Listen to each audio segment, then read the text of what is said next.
আসসালামু আলাইকুম। ওয়ালাইকুম আসসালাম। আপনার নামটা? আমার নাম মোহাম্মদ মুস্তাফিজুর রহমান রিফাত। আর তারপর যে বৈষম্য ছাত্র আন্দোলন আছে সেখানে যে মানে আপনারা যে দেন লিড দেন তার মূল কি? মানে আপনার যে বৈষম্য বিরোধী ছাত্র আন্দোলন আছে চম্পারা যেটা, এখানে যে আপনার লিড দেন, যে আপনার বক্তব্য দেন, যে মেন মানুষ মেন যে ছাত্র ভাই বড় ভাই, মানে এটা কি মানে ওটা মানে কার মাধ্যমে? এটা আমাদের মানে কোনো মাধ্যম নেই। আমরা যারা আন্দোলনের সরব ছিলাম, যারা আমরা আন্দোলনে একদম মুখোমুখি ছিলাম, আমাদের নেতৃত্বে অনেক আমাদের যারা ছোট ভাই বোন আছে যারা আমাদের চিনে, তো তাদেরকে আমরা নির্দেশ কাজ করে গেছি। আমাদের নির্দেশে তারা আমাদের উপর মন্ত্রণালয়ের কোনো সমন্বয় তৈরি করে দেওয়া হয় নাই। যখন উপর মন্ত্রণালয়ের সমন্বয় তৈরি করে দেওয়া হয় তখন আমরা বললাম নিজে কাজ করবো। আর এই কিছুদিন আগে যে একটা আমাদের এলাকার মধ্যে যে একটা বৈষম্য বিরোধী ছাত্র জনতার একটা মিছিল হয়েছিল, তখন একজন বড় ভাই এলাকার যে নারায়ণগঞ্জ থেকে নাকি আসছিল লিড দেওয়ার জন্য, ওই লোকটার বিষয়ে জানালে ভালো হতো। আসলে ওইটা আমাদের সম্পূর্ণ ভুল বুঝাবুঝি ছিল, তো ওইখানে ওনার কোনো সমন্বয় করে দেওয়া হয় নাই। মূলত আমাদের এলাকার ডিভিশন নাম নষ্ট করতে চাচ্ছে না, তো ওনাদের একটু মিস্টেকের কারণে ওনারা আসলে জানতে পারে বিষয়টা কিরকম, তো উনি আসলে সমন্বয় দাবি করার ফলে ওনার পুলিশ হাতে তুলে দেওয়া হয়েছে। আর আরেকটা বিষয়, আপনাদের বৈষম্য বিরোধী ছাত্র আন্দোলন চম্পাড়া থেকে আপনার মাদকের বিষয়ে কি পদক্ষেপ নিচ্ছেন? আমাদের বৈষম্য বিরোধী ছাত্র আন্দোলনের চম্পাড়া মাদক মুক্ত করার প্রতিশ্রুতি আমরা দিয়েছি ইনশাল্লাহ। কারণ বর্তমানে কিছুটা মাদক মুক্ত এলাকা আছে, কারণ আগে যেভাবে এলাকায় মাদক বিক্রি হতো, ওপেনলি বিক্রি হতো, এখন ওরকমটা হচ্ছে না। তো আমরা মানে অলরেডি আমরা কিছু অভিযান চালাইছি, ইনশাল্লাহ নেক্সটে আমরা আরো অভিযান চালাবো।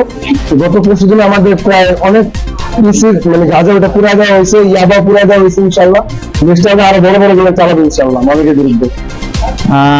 আমি কিছুদিন আগে এলাকার মধ্যে দেখেছিলাম আপনার যে তাহার মালিক যে স্কুলটা আছে, এখানে দেখলাম যে আপনার অনেক মাদক ছবি আছে। আপনার বিকাল থেকে শুরু করে রাতের 12টা-1টা পর্যন্ত ওখানে মাদক সেবন করা হয়। এই বিষয়ে আপনারা কি বলবেন? তো আমরা এদের বিষয়ে মানে আমরা গত কিছুদিন আমরা এই রাস্তায় আমরা অনেক চালাইছি, তো ওরকম ভাবে কারণ আমরা হাতে নাতে পাই না, ওরকম আমরা দেখি নেই। তবে আমাদের কারণে নিউজ আসছে, এই কারণে আমরা এখানে অভিযান চালাইছি, কিন্তু আমরা ওরকম লোক পাই নাই। তো আমাদের মতে ওনারা এখন হয়তো বা এখানে কোনো এরকম মাদক সেবনের কোনো কার্যক্রম চালায় না।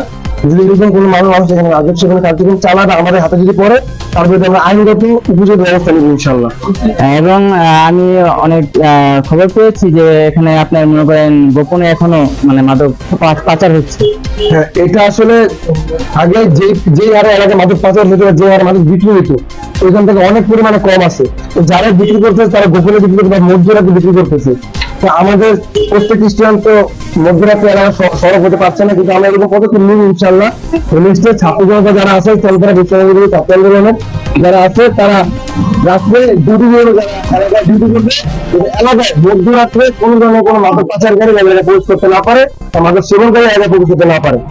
এটা আপনারা উদ্যোগ নিবেন? জি, আমরা এই ব্যাপারে আমাদের কথাবার্তা চলছে। আমরা এরকম একটা টিম গঠন করে আমাদের রাত্রে এরকম টিমদের কাজে লাগানো হবে, যারা এই মাদকের বিরুদ্ধে তারা তো কাজ করবে এলাকায় ইনশাল্লাহ। ইনশাআল্লাহ। ধন্যবাদ। আসসালামু আলাইকুম। ভালো আছেন? বৈষম্য বিরোধী ছাত্র আন্দোলনের পক্ষ থেকে আপনারা এই যে আপনার পেন্টিং করতেছেন, পরিষ্কার পরিচ্ছন্ন কাজ করতেছেন, আপনাদের এই গ্রুপটা কোথা থেকে মানে হয়েছে আর কি? আমাদের যত স্টুডেন্ট আছে সবাই মিলে হচ্ছে ছাত্র বৈষম্য যেটা আছে ওটার জন্য একটা গ্রুপ তৈরি করছে, আর ওইটা মিলে কভার করে আমরা পুরো এলাকার জন্য একটা সমাজমূলক কাজ করতেছি। আর সেটা হচ্ছে যে পরিষ্কার করা, তারপর হচ্ছে দেওয়ালে আর্ট করা, যেমন আমরা ঢাকাতে দেখে আসছি। এখন আমাদের এরিয়া গুলোতে তো এই কাজগুলো করতে হবে, শুধু ঢাকা বা তার পাশে এরিয়াতে করলে হবে না। আমাদের বাংলাদেশের যত প্রত্যন্ত অঞ্চল আছে, শুরু থেকে প্রত্যন্ত অঞ্চল থেকে ঢাকা সবকিছু আমাদের কভার করতে হবে। এই জন্য আমরা এখন আমাদের এরিয়া বা স্টাফ কোয়ার্টার যেটা ওটা শেষ হয়েছে, এই জন্য আমাদের এখন এরিয়াটা শুরু করছে। আশেপাশে যতগুলো এরিয়া আছে সবগুলোতে আমাদের কভার করা হচ্ছে।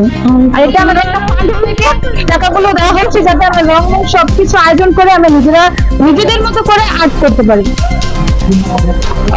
আপনাদের যে উদ্যোগটা, উদ্যোগ মানে মানে এলাকা ভিত্তিক যে ওয়ার্ড আছে, এখানে আমরা আমাদের যে এলাকায় 9টা ওয়ার্ড আছে, 1 নং থেকে 9 নং ওয়ার্ড পর্যন্ত, এই 9 নং ওয়ার্ডের মধ্যে মানে কয়টা মানে ওয়ার্ডে এই কাজ শুরু হয়েছে? আমাদের হচ্ছে মোচড়ে শুরু হয়েছে, তারপর হচ্ছে এই 4 নং ওয়ার্ডে শুরু হয়েছে, আর কিছু কিছু জায়গায় কিন্তু ওয়ার্ড ভিত্তিক এখনো শুরু হয় নাই, কারণ এটা আমাদের স্কুল দিয়ে আমরা আগে শুরু করেছি। আর মোচড়টা যেহেতু আমাদের ফোকাস, আমাদের চনপাড়া এলাকায় ঢুকতেই আমাদের মোচড়টার দিকে নজর রাখতে হয়, এই জন্য আমরা আগে মোচড়টা আর হচ্ছে এই এরিয়াটা শুরু করেছি। ইনশাল্লাহ নেক্সট টাইম আমরা পুরো এরিয়া কভার করবো। আপনাকে ধন্যবাদ। আসসালামু আলাইকুম।